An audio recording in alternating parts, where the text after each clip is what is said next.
¿Qué tal? Buenas tardes, días, noches, depende de cómo nos estén escuchando. En esta emisión más de Caras Vemos, presidentas o presidente, no sabemos. Esta vez se ausenta Carlos Arredondo, pero pues al quite, como siempre, está Enrique. La bienvenida. Hola, buenas tardes, ¿cómo están amigos? Bueno, buenas noches, buenos días a la hora que nos escuchen. Yo desde aquí muy contento de saludar a toda la audiencia de Vanguardia, aquí todo agobiado de calor. Gracias. ¿Qué tal? ¿Cómo están, Enrique y Nacho? Pues encantado nuevamente de estar en este podcast y pues a la orden para platicar de estos temas. Bien, yo creo que hay tres temas que por su diferente repercusión, pues interesan, ¿no? En el marco de esta contienda. Uno tiene que ver con esta denuncia o esta investigación que se anuncia el viernes en voz de la presidenta ministra Norma Piña en contra de su antecesor Arturo Saldívar. El segundo tema importante, me parece, son las secuelas que se están generando después del primer debate presidencial. Claudia Sheinbaum se mantiene inamovible, pero Xóchitl, el caso de Xóchitl es particularmente clave. Hay en apariencia un reordenamiento de cómo se va a continuar en la contienda y sobre todo en redes sociales. Milenio publica un trabajo de estadística pura que se ayuda también de inteligencia artificial, en donde en sus mediciones, TikTok e Instagram y Facebook, Jorge Álvarez Maínez repunta por encima de Xóchitl Gálvez.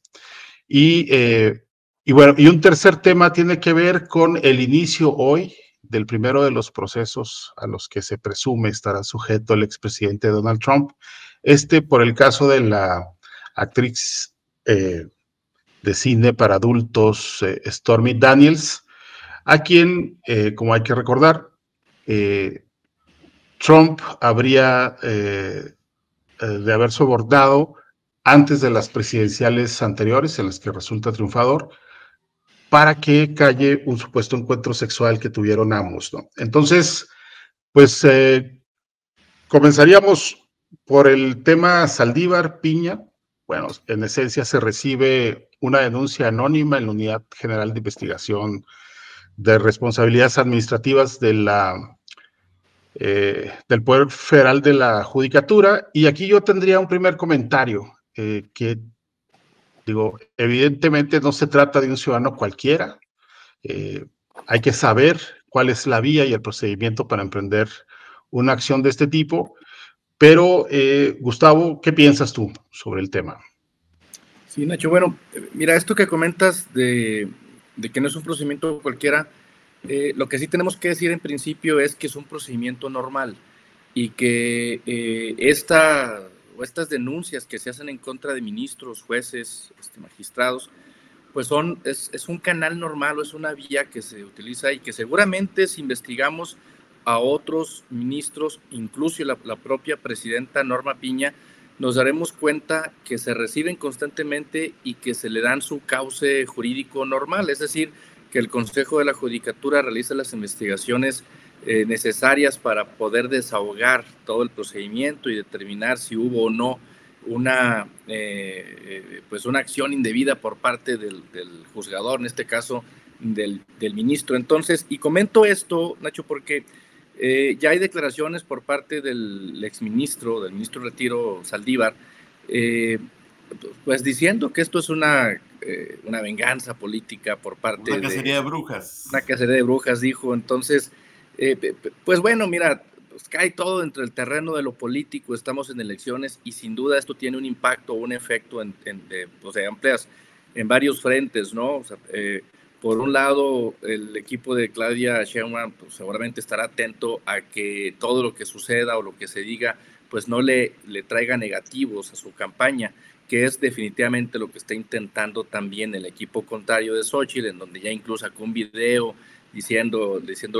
sugiriéndole a Claudia que pues no sea tapadera de corruptelas y que lea el libro, un libro que salió donde se habla justamente de toda esta trama.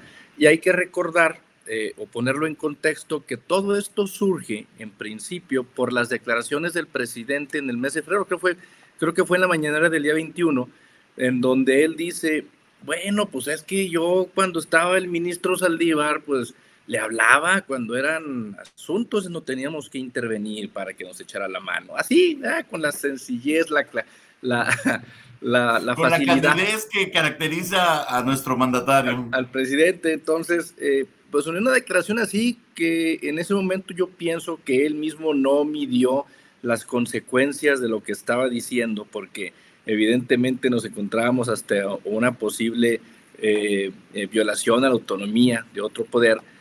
Pues ese es el origen de todo esto, ¿no? Se mencionó por parte de muchos académicos y periodistas sobre esta situación, y ahí empieza toda esta historia, que ahorita estamos viendo ya cómo la presidenta Norma Piña ordena que se abra la investigación, pero insisto que esto es un procedimiento normal que el Consejo de la Judicatura tiene que desahogar, porque ante cualquier queja que llegue, así sea anónima, por cualquier ministro, pues tiene que investigarse. Pero más allá de eso y del procedimiento jurídico, pues yo creo que sí tenemos que ver qué es lo que está sucediendo y hablar de esta mañanera del día 21 y cómo se viene desahogando y qué es lo que nos plantea esto, porque en nuestro sistema político, lo que vivimos en México, esto que estamos viendo actualmente, pues podríamos decir, porque eso lo he comentado ahí en Pláticas de Café, y las respuestas de muchos de compañeros, amigos que no se dedican a observar lo público, dicen, bueno, pero es que eso pasa siempre y pasa en todos lados y en todos los estados. El gobernador le habla al presidente del Poder Judicial y hay presión, o un magistrado le habla a los jueces para que resuelva de tal o cual manera, ¿no?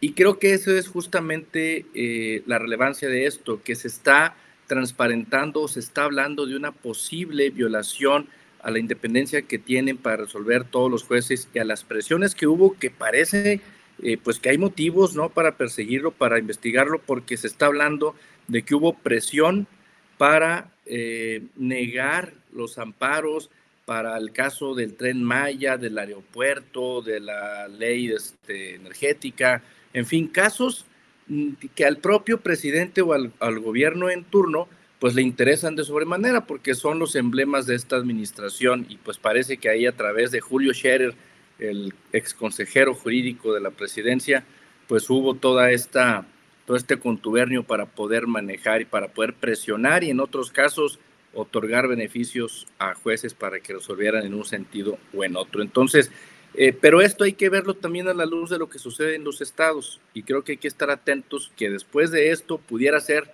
que empecemos a ver casos similares en los estados con denuncias a magistrados por presión a algunos jueces, ¿no? Bueno, esta mañana ya el presidente, como era predecible, pues ha salido al quite, ¿no?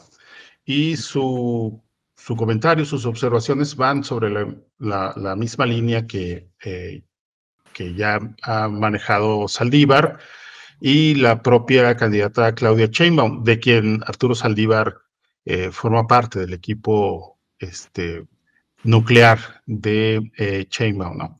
Que es, ya lo decía Gustavo, la vendetta política. Y aquí creo que hay un comentario pertinente. Hay que recordar que el expresidente de la Suprema, que se condujo entre 2019 y 2022, pues se condujo en la tesitura afín a López Obrador, es decir, el de la corrupción que impera dentro del máximo tribunal. Pero no solo eso, también en su momento reveló cómo fue presionado por el expresidente Felipe Calderón para que fallara a favor en el caso de la guardería ABC, donde murieron 49 niñas y niños, y otros 100 y pico pues quedaron con lesiones y secuelas psicológicas, ¿no? Enrique, ¿qué tanto el momento anima o contamina una investigación que se ha abierto en contra del expresidente ministro? Se supone que debería animar los ánimos, las pasiones electoreras. Desafortunadamente creo que este tipo de temas rebasan un poquito, digo, sin ánimos de sobajar a nadie, pero rebasan un poquito al promedio quizás del ciudadano. Ya los temas de corte jurídico, judicial, quizás le resultan un poco menos asimilables, y no todo el mundo percibe la importancia o la relevancia que el caso tiene. Lo menciono porque, por ejemplo, hay pasiones más concretas que se desatan cuando se discuten asuntos como los apoyos, las cuestiones de los programas sociales. Ahora bien, yo quería apuntar que en atención a que Pedrito Infante está cumpliendo años de muerto, dedicarle al ministro Saldívar aquella célebre línea de la canción que decía, ¿y tú que te creías el rey de todo el mundo? Creo que el ministro llegó a pensarse o a considerarse un intocable, un bendecido por la 4T al que no le iba a pasar nada, pero creo que sí le ha cobrado factura. Vamos, llegó a hacer cosas tan a serie como su renuncia, vamos, cuando se supone que es un cargo, corríjanme, vitalicio o tiene una duración muy específica, pero él se sintió con la impunidad para poder renunciar y luego sumarse directamente a una campaña así, con ese descaro que, digo, discúlpenme la palabra o la analogía, es una actitud muy, muy prostituta políticamente hablando, ¿no? Y pensó que nada de eso iba a pasarle factura. Sin embargo, bueno, aquí hablamos de un tema todavía más peliagudo, como bien decía Gustavo, hay asuntos que involucran a las obras emblemáticas del presidente. El presidente no le ayuda con sus declaraciones, lo exhibe, lo pone al otro día al exministro Saldívar a parir chayotes, porque tiene que defenderse, pero no puede contradecir al presidente y tiene que hacer ahí una suerte de malabares retóricos. Yo dije, nunca había visto tal tipo de contorsiones más que en el porno, ¿verdad? Pero bueno, del porno vamos a hablar más adelante en uno de los siguientes. Oye, pero fíjate, Nacho, perdón, esto sí. que comenta Enrique es importante o es interesante porque sabemos que la carrera judicial, pues, está alejada de los reflectores políticos o de los procedimientos políticos, lo que tendría que ser cualquier político para llegar a un cargo, y esto de tener que hacer campaña y, vamos, someterse a una elección popular, esto no lo viven en el Poder Judicial. El presidente quiere que así sea, pero bueno, esa es otra discusión, esa es una reforma que está ahí, que quieren impulsar, pero digamos, en nuestro sistema mexicano, los jueces llegan a través de la carrera judicial. ¿Qué es esto? Pues que cumplan o que demuestren que tienen los conocimientos a través de exámenes, que tienen la experiencia, y así es como van logrando subir dentro del sistema judicial hasta llegar a la corte y ser ministro, y que estos, bueno, pues los nombra el Senado de la República por un tiempo determinado. Y decía ahorita Enrique, el señor se creía intocable. Ahí ahorita que mencionaba lo de Pedro Infante, yo recuerdo también otro viejo y conocido refrán que dice, si no te gustan las carcajadas, ¿para qué te metes de payaso? Entonces, si el señor estaba todo el tiempo en la carrera judicial y ahora quiere brincarse a este lado, a hacer política y a someterse a los vaivenes que representa este juego de poder, este juego político, es muy distinto a lo que se vive en el Poder Judicial, y no es el primer caso. Recordemos también a la ministra, a la exsecretaria de Gobernación, se me fue el nombre. Olga Sánchez. A Olga Sánchez Cordero, que también ella diferente el caso porque ella estaba retirada y finalmente decide integrarse al equipo de campaña de López Obrador y después fue nombrada secretaria de Gobernación. Pero ella tampoco le fue bien, ¿eh? O sea, ella también ha sido el objeto de burlas, del escarnio, y ha sido sujeta también de la manipulación y del ninguneo del presidente, o sea, al grado de que se le llamó que era un florero nada más en Palacio de Gobernación. Y esto sucede porque, insisto, la carrera judicial y lo que tienen que hacer los jueces, magistrados y ministros para poder ocupar estos cargos es muy distinto a lo que hacen los políticos. Acá se tiene que demostrar conocimiento. El señor Saldívar, sin duda, es un hombre que sabe de la ciencia jurídica y que tiene la experiencia y el conocimiento, pero es muy distinto brincar al lado, al otro lado y hacer política, pues no es lo mismo y tienen que someterse a este tipo de juegos, ¿no?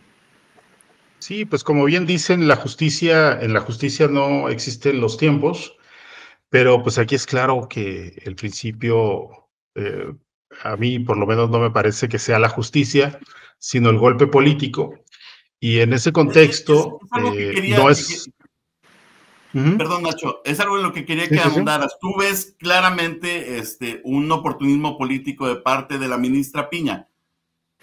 Es de la ministra y del Supremo en pleno, ¿no? Porque en este contexto, digo, tampoco es cosa de sabios conjeturar los intereses concretos que existen detrás del caso, ¿no? Pero que el presidente López Obrador lo diga, es decir, que apunte hacia sus villanos favoritos, pues tampoco exime de trampas a su discurso. La corrupción impregna por igual a su gabinete y es muy factible que el equipo de Saldívar efectivamente se haya conducido en los términos que revela la denuncia. Ya lo dirá la investigación, pero sin duda, más allá de lo que se haya hecho bajo su presidencia, pues claramente veo el golpe político y pues ya veremos a la vuelta de unas semanas cuál es el efecto de ese golpe, ¿no? A la vuelta venden pan, sobres. Y bueno, pues justamente entrémosle al tema adulto, ¿no? El caso de Stormy Daniels versus Donald Trump.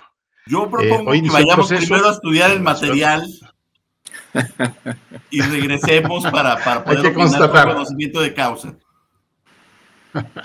Bueno, pues por desgracia no creo que haya videos por allí, pero sin duda que se pueden encontrar algunas escenas plenamente artísticas de la señora Stormy Daniels, ¿no? A ver si producción, pero bueno, producción puede insertar algunas en post, si nos hace favor digo, para saber de quién estamos hablando. Yo creo que en atención a los oyentes, a los amigos que nos acompañan, para saber quiénes son los actores políticos y los implicados en la trama. Por favor. Exacto. Gracias. Y bueno, pues hoy inicia el primero de los 4 juicios que se tienen previstos para Trump. Y pues otra vez, si entramos al juego de las conjeturas, diríamos que el expresidente no las trae todas consigo, pero pues hay que hacer algunos matices, ¿no? Primero, el juez a cargo, Juan Merchan, creo que se llama, pues es de origen colombiano. Digo, para algunos puede decir algo, para otros no tanto, porque hay que recordar que el presidente de la Suprema allá en Estados Unidos, pues lo eligió directamente Trump. Y bueno, en principio, el centenar de potenciales miembros del jurado que han respondido a esta convocatoria, pues todos son residentes de Manhattan, es decir, pues un distrito históricamente demócrata. Y esto que pareciera un poco desfavorable al expresidente, pues puede que no lo sea tanto, ¿no? En principio, porque pues la defensa ya tiene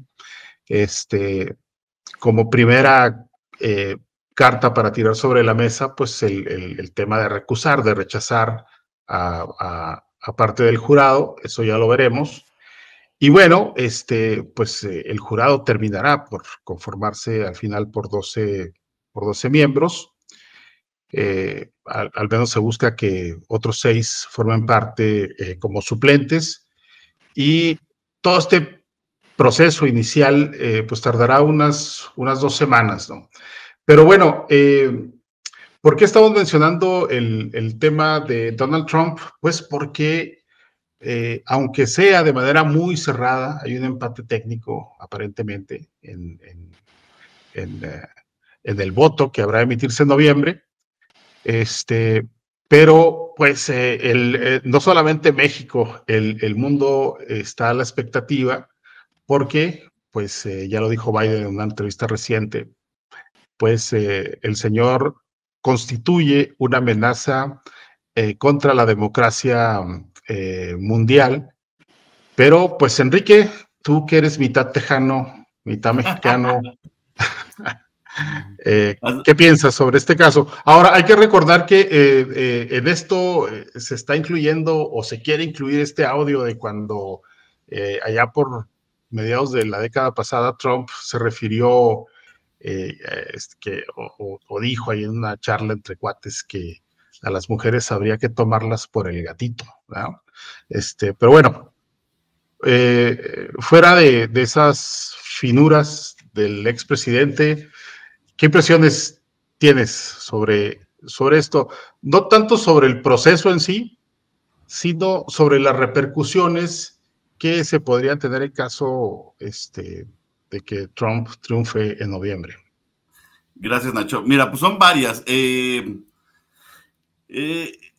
cualquier planeta medianamente sensato, Trump no podría estar contendiendo ni siquiera para jefe de manzana, simplemente porque es el autor de una insurrección en contra de su propio gobierno. Vamos, es el cabecilla de un golpe de Estado prácticamente. Entonces, los gringos deberían haberle dado celeridad a ese tema.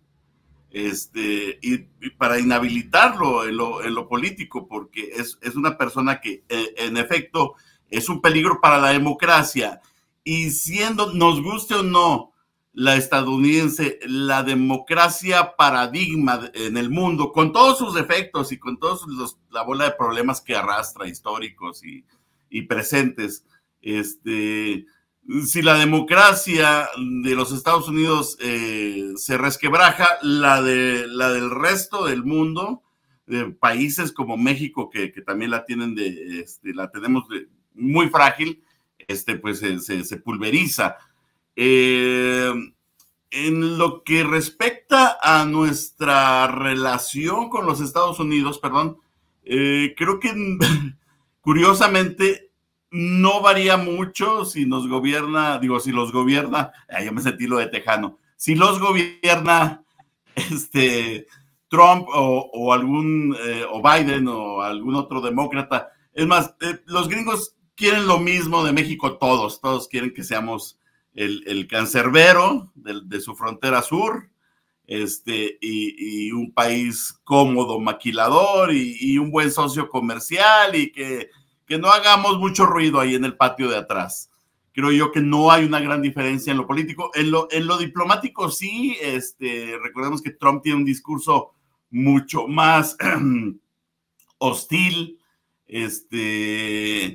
al cual se suponía que nuestro presidente iba a contestar puntualmente cuando llegara a la presidencia, pero curiosamente se entendieron demasiado bien, y más allá que eso, ya cuando Trump perdió el peso de la presidencia y comenzó a hacer declaraciones francamente humillantes en contra de nuestro presidente y del entonces canciller.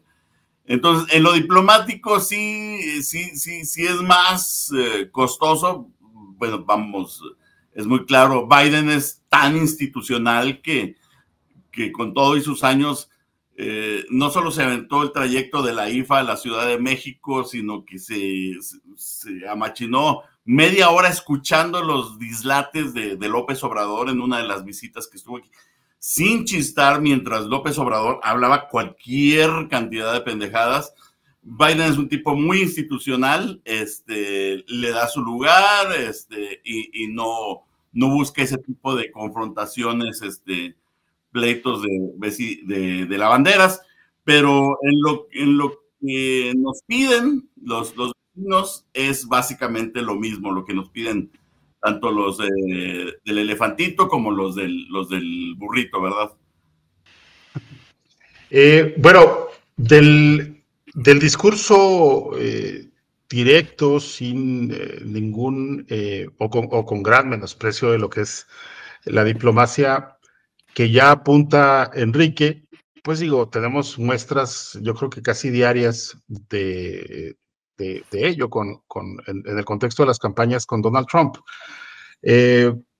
Digo, la más reciente es ahora que López Obrador concede esta entrevista a 60 minutos, gringo, en donde vuelve a insistir con su discurso de atender las causas y que él está pidiendo que los Estados Unidos hagan inversiones anuales por 20,000 millones de dólares, y Trump le contesta en una entrevista en la cadena Fox, que es claramente una cadena derechosa, que no le daría ni 10 dólares a México para esto, y que con él bailan diferente, etcétera, etcétera. Es decir, lo que ya conocemos, pero sí, pero Gustavo, hay temas que también son igualmente preocupantes. Otra es, digamos, ¿qué pasaría con las miras del crecimiento económico, financiero del país? Digo, hay que recordar que tanto Xóchitl Gálvez como Claudia Sheinbaum,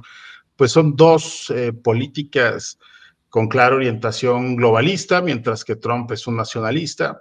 Y bueno, pues no son pocos los analistas financieros que están como con las alertas encendidas, porque pues en principio esta apuesta por el nearshoring que se tiene en el país, es decir, esta relocalización de las cadenas productivas que en teoría tendrían que beneficiar a México, y la revisión del tratado comercial con Estados Unidos y Canadá, que va a tener lugar en el 2026, pues tampoco auguran nada positivo para México en caso de que Donald Trump sea presidente por segunda ocasión, ¿no? Pero, pues, digo, tenemos dos escenarios que son claves, ¿no? El tema migratorio, el tema económico, y añadiría uno tercero, que es el tema que está ocupando más la agenda, la retórica de los republicanos más recalcitrantes, que es el de los cárteles de la droga. Entonces, hay tres grandes temas que son tentación muy fuerte para un Donald Trump en una segunda vuelta presidencial. ¿Tú cómo lo ves, Gustavo? Mira, ahorita lo que comentaba Enrique, primero tenemos que recordar que Donald Trump es un showman, ¿no? O sea, él sabe que incluso de todos estos tipos de situaciones a las que se enfrenta, no es la primera vez, sí, es la primera vez que un expresidente se enfrenta ante un juicio de carácter penal como el que está viviendo Donald Trump, pero ya ha habido, el propio Trump se ha enfrentado a juicios de otra índole, ¿no?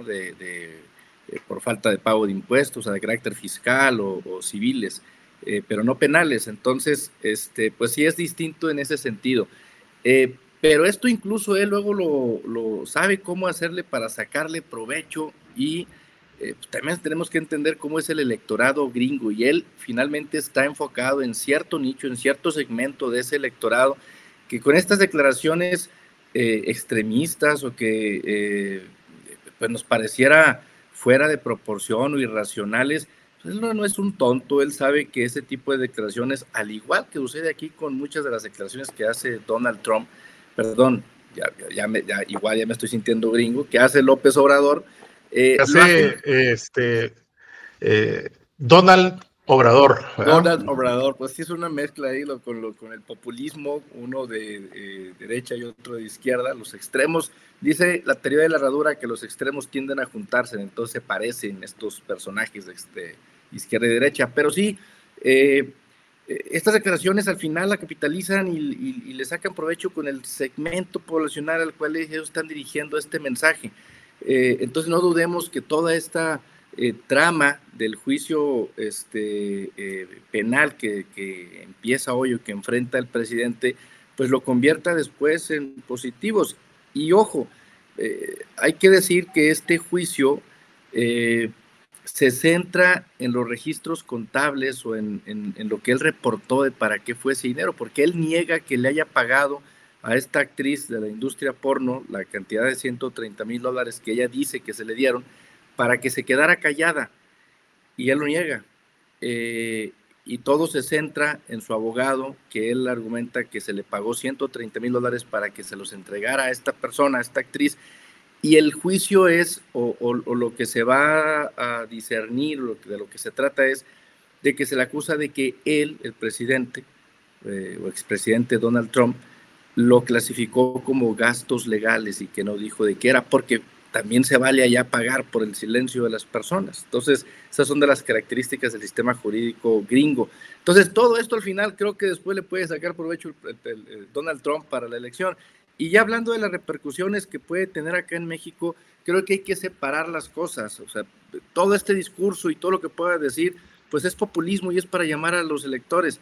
Pero ya en la práctica, Estados Unidos y México son socios comerciales y el intercambio que hay entre estos dos países pues es muy importante. Entonces, el nearshoring, que tiene 30 años de nuevo, que tiene 30 años, digo, aquí en la región sureste lo hemos vivido con todo el auge. Bueno, que nomás no llega, que nomás no cuaja en México, ¿no? No, pues digo, finalmente la industria aquí en el sureste y en el norte del país, pues ese es el motivo por el cual está teniendo este desarrollo, ¿no? Pero bueno, el punto es, creo que las implicaciones o las repercusiones que pueda tener para México, sea que gane un partido u otro en Estados Unidos, bien lo decía Enrique, me parece muy acertada su opinión. Pues estamos más allá, o sea, el que gobiernen los demócratas o gobiernen los republicanos, a México le viene yendo más o menos igual, porque ambos nos ven exactamente igual, ambos quieren seguir haciendo tratos comerciales, utilizar pues las facilidades que se le otorgan en este país a las plantas, a las industrias que vienen a instalarse aquí, la mano de obra calificada y todo lo que ya sabemos, ¿no?, que representa de ventaja para Estados Unidos, la cercanía obviamente en materia de logística y por supuesto en el tema de migración. Si analizamos la administración del expresidente Obama, por ejemplo, nos vamos a encontrar con que hubo muchas deportaciones y que la política migratoria pues no fue muy distinta, incluso en algunos casos más dura que la del propio Trump, incluso contrarrestando contra el discurso público de Donald Trump, pero en los hechos, si lo analizamos, la administración de Obama fue incluso en algunos aspectos mucho más dura que la de Trump. Entonces, al final, ambos partidos, el gobierno, el Estado de Estados Unidos, lo que quiere es que sigamos cuidando también la frontera y controlando el paso de migrantes. O sea, al final nos ven como un país el que tiene que tener relaciones y que tenemos que seguir teniendo acuerdos para beneficio de ellos mismos, también independientemente del partido que gobierna. Muy bien, pues pasamos al tema final, que es más carnita en el contexto de las campañas, ¿no?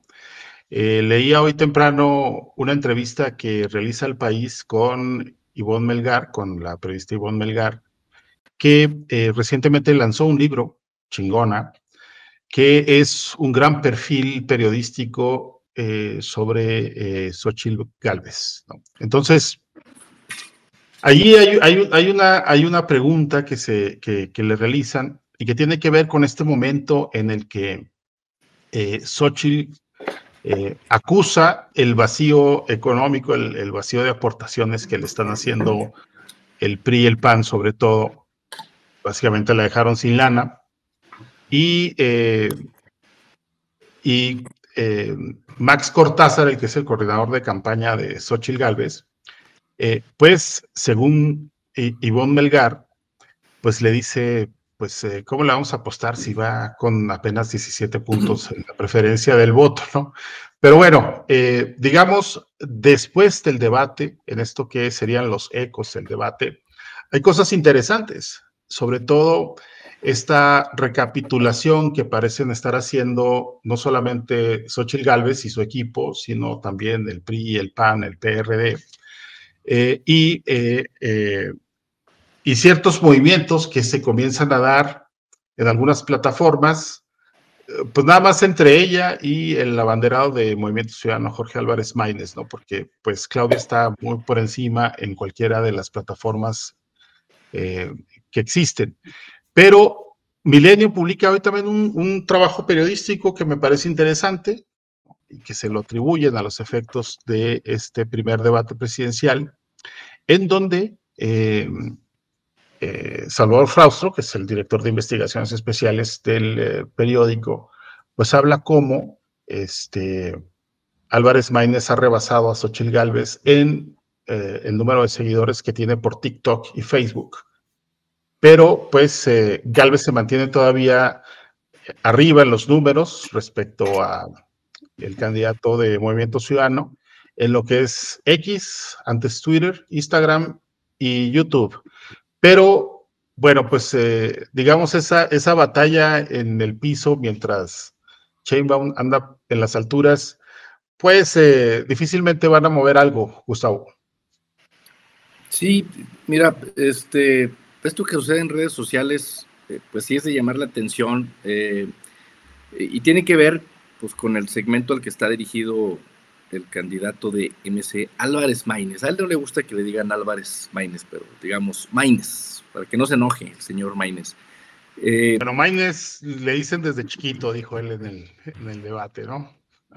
Pues sí, entonces, pues así se le conoce, como el Maínez, presidente Maínez. Entonces, esto de las redes sociales, mira, a mí, más allá de los cambios que se ha reflejado en las cuentas del número de seguidores, como lo decías, principalmente de Maínez y de Xóchitl, más allá de ello, me parece interesante reflexionar sobre cuáles son las causas de que definitivamente después del debate y de lo que vimos, esa sonrisa perfecta del señor Maínez, pues quienes usan más, sí, quienes usan más las redes, pues son los jóvenes. Entonces, ellos navegan, ellos están en ese mundo y lo decíamos en el programa del podcast pasado, pues uno de los ganadores fue Maínez, porque ya le pusimos cara, ya lo conocimos.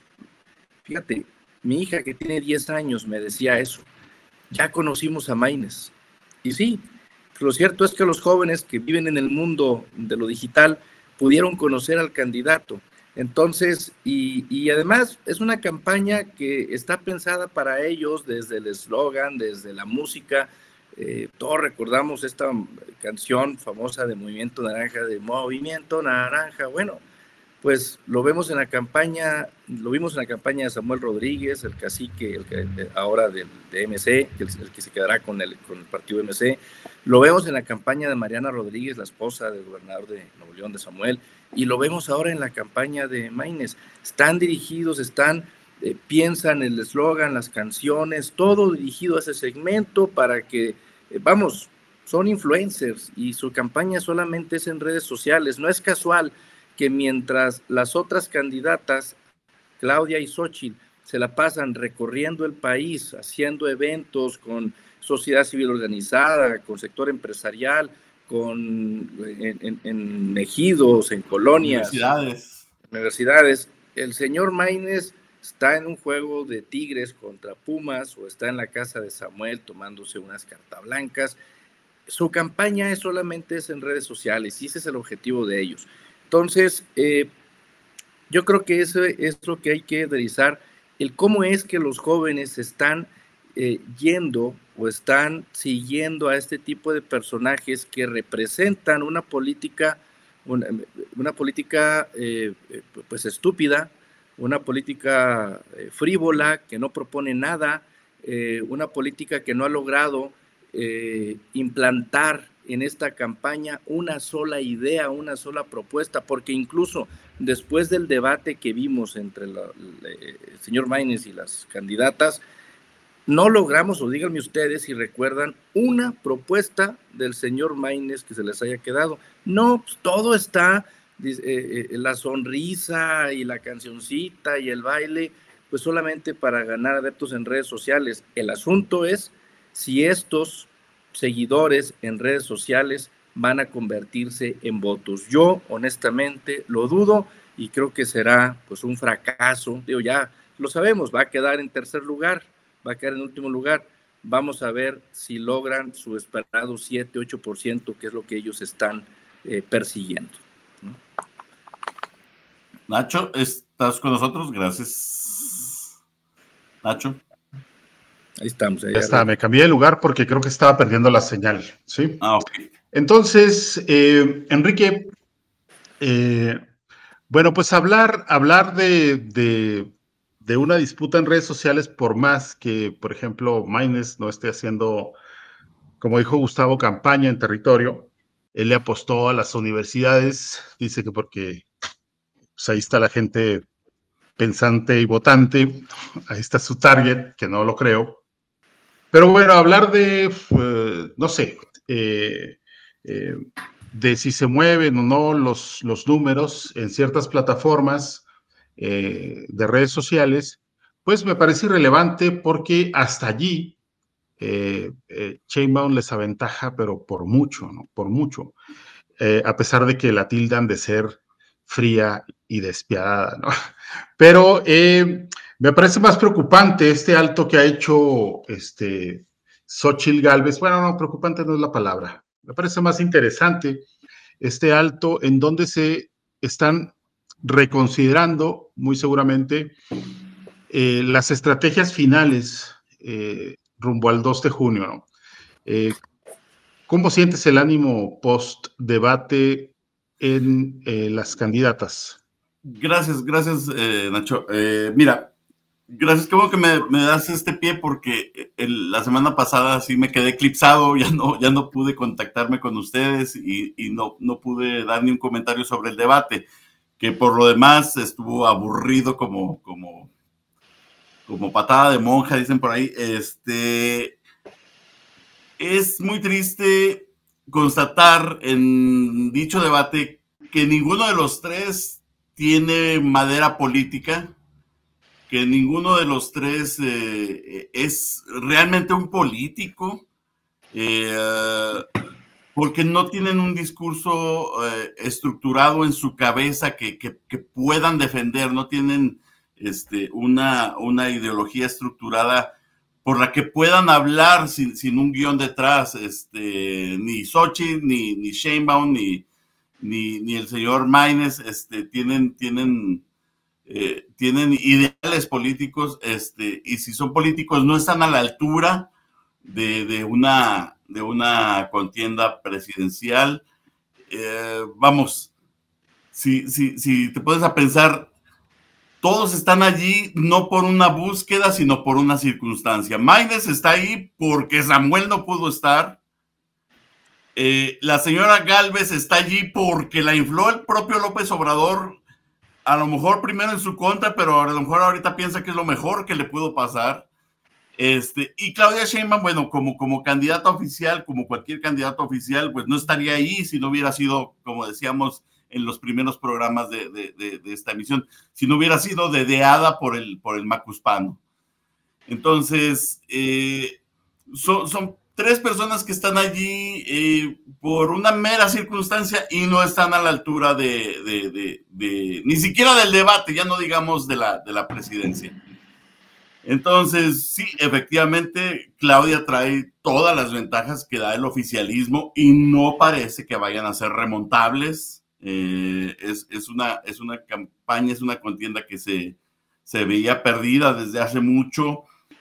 Como dije en alguna otra ocasión también, aún así vale la pena luchar y hacer una buena y digna campaña para la oposición para que el siguiente sexenio esté un poco más balanceado el poder y no tengamos estas amenazas a la democracia que bueno, con la que nos ha amagado la cuarta transformación.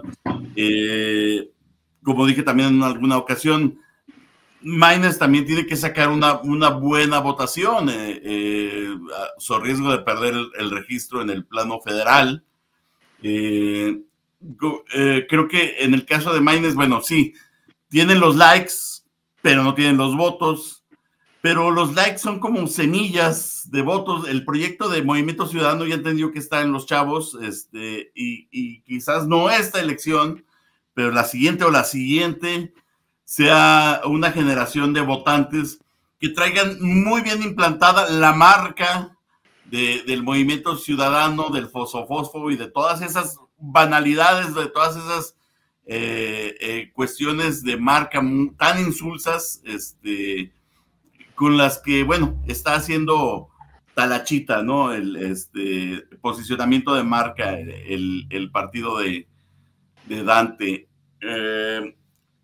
Atendiendo ya a tu pregunta, bueno, la candidata Xochitl sí está desinflada, pero bueno, te repito, no tiene madera electoral, no tiene madera para estar a la altura de una contienda presidencial, y peor, si no está debidamente asesorada ni respaldada por los partidos que la postulan, que están perfectamente cómodos porque, como ya habíamos visto también, sus líderes ya amarraron su bote salvavidas, ya amarraron su chaleco para seguir otros sexenios vigentes, y para intentarlo en una próxima ocasión. Los políticos no son, digo, los políticos colmilludos, como los que están detrás de Xochitl, no son gente desesperada, saben cuando tienen una elección perdida y saben cuando, mira, aquí está esto para quemar, tenemos que presentar algo que no nos cueste mucho, ya vendrá un mejor momento.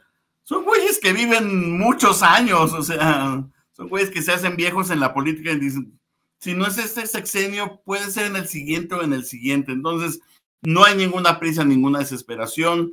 Muy probablemente, alguien dijo por ahí en la mañana, y no me acuerdo quién, alguno de los líderes de redes sociales que sigo, esto ya se veía venir, la 4T va a ser como el panismo en la presidencia de unos 2 sexenios, y van a ver que vamos a tener de regreso al PRI, si es que alguna vez se fue, ¿verdad? O sea, tampoco podemos hablar de que el PRI está ausente de la vida política. Perdón si divagué mucho, pero bueno, esas eran mis comentarios post-debate que traía acogotados por aquí desde la semana pasada. Bueno, pues con esas lecturas, esas reflexiones de Enrique, nos despedimos y pues tenemos una cita la próxima semana, por aquí mismo. Buenas tardes, días, noches. Muy contento de estar con ustedes, caballeros. Un honor, un placer. Como dijeron los músicos de Titanic, fue un placer tocar con ustedes. Muchas gracias, Nacho Enrique. Encantado, y seguimos en contacto. Gracias.